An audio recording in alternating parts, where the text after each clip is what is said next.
Hi, the first thing you have to do is lift up the plastic cap on the home button ribbon cable from the back, then release the home button ribbon cable underneath.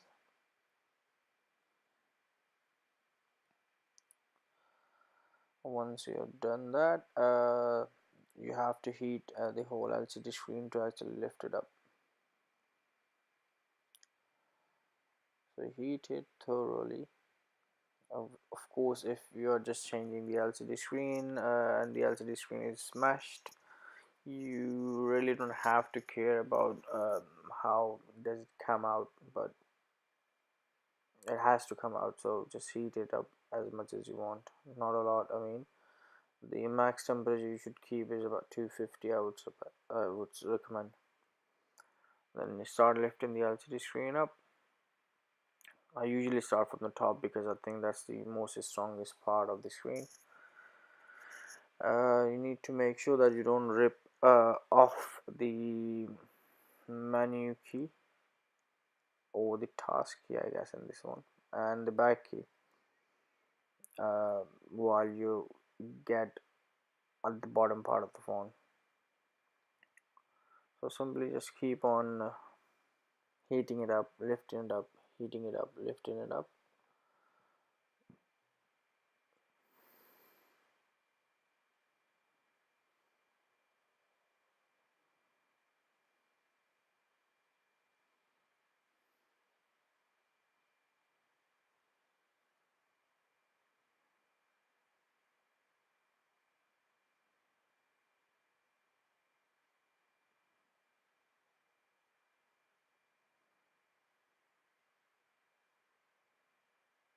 As you can see, I'm heating it a lot because I'm not too much worried about the LCD screen getting damaged because it is already damaged, and it just makes life a bit easier.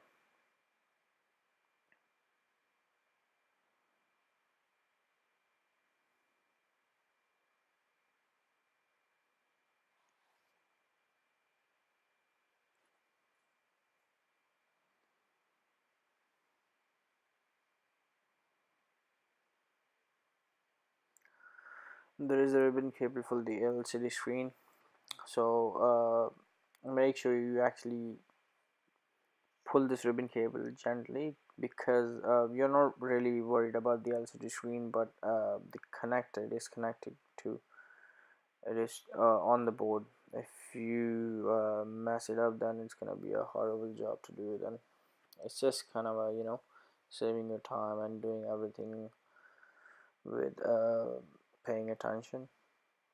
See, I'm holding the phone there and I'm trying to tell you that you need to uh, push that ribbon cable outside because it's actually kind of attached to the screen from the back. It's adhesived, and at the bottom you've got the multitasking button and the back button, which you really don't want to rip off because it's strongly adhesive to the screen. So you just have to you know tilt it a bit and then just take it apart. So you can heat as much as you want at the bottom by the back button and the multitask button. Heat it up so that the adhesive is completely melted and let it go. And that's the new LCD screen, and this is our cleaning process. I believe if you don't clean the chassis properly, I believe that it's not gonna stay in properly then.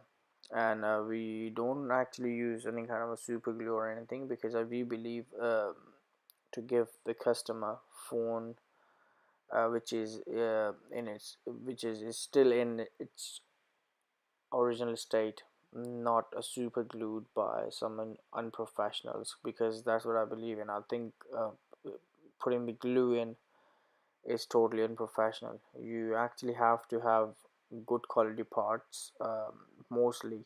uh, genuine parts, so that they actually come with the strong adhesive. You don't actually have to use super glue in it. Okay, this is our cleaning process, so I'm just gonna skip it a little bit because it's kind of a boring for the viewers. Because what you gonna see? You gonna see some dirt? I don't think so. So see you shortly.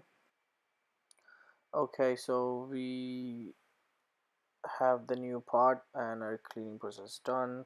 Now I'm gonna test the LCD screen. In order to test the LCD screen, I have to take this tape off, as it just kind of gives more flexibility to the LCD screen. And I'm just gonna attach the part and test it, whether it works or it does not, because sometimes the part comes faulty and then you have to, you know, do the whole process again. So it's always best to test the part before you put it in. The battery was low on the phone, so I left it on charge, and then now I've switched it on and it's working perfectly fine. I'm just gonna try some secret codes. There is a secret code star hash 0 star hash on almost all the Samsungs to check different features. So once we take the repair, we check it before and after. So I couldn't check it before on this one because it was completely shattered, so I'm gonna check it afterwards. So once you put the code in, it gives you that display. You just tap whatever you want to test. In this case I wanted to test the touch, so I tapped on it. It's got kind of blocks, in a shape of X and a square. um, you couldn't actually see that because of the light, but I've tested it and it's working perfectly fine. So now it's time for me to assemble it. So I disconnect the battery back again because it's got some adhesive at the back I have to peel off, and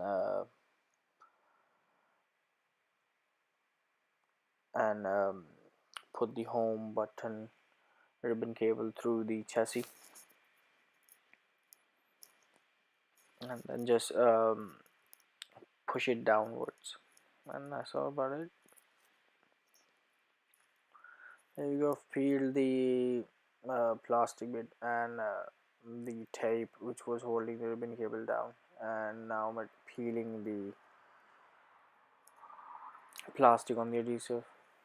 And this the new LCD screen comes with the um, extension to the home button uh, jack, so that you can actually sew it through.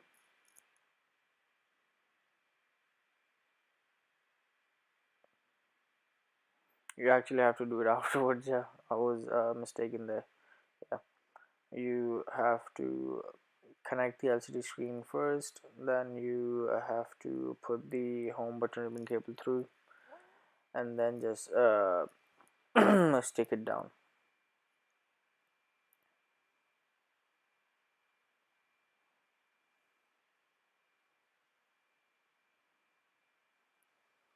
There we go. Here I'm putting that extension into the hole where the home button goes through.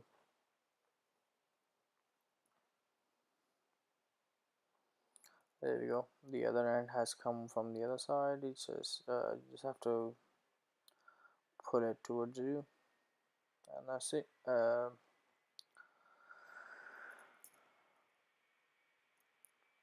Just press it down.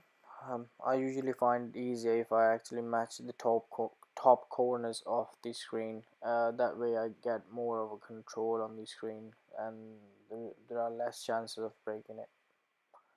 So put it back on. Yep, peel that extension off.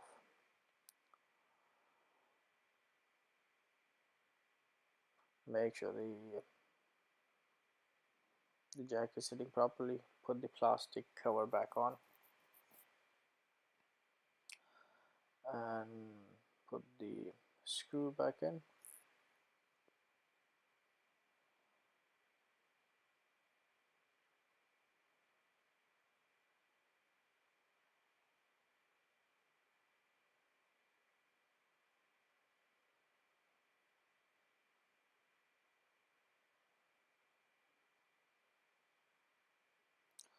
That's it. Press the LCD screen as much as you can,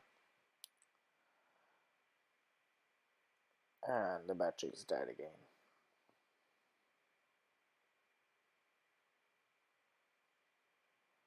I've already demonstrated that the LCD screen was perfectly fine, so I'm just gonna do my bits and bobs, whatever I'm trying to do there. I hope you guys enjoyed the video. Please don't forget to subscribe to the channel, as I need you guys to subscribe, and leave some comments below if you have any questions, or if you could suggest me how to make the videos look better.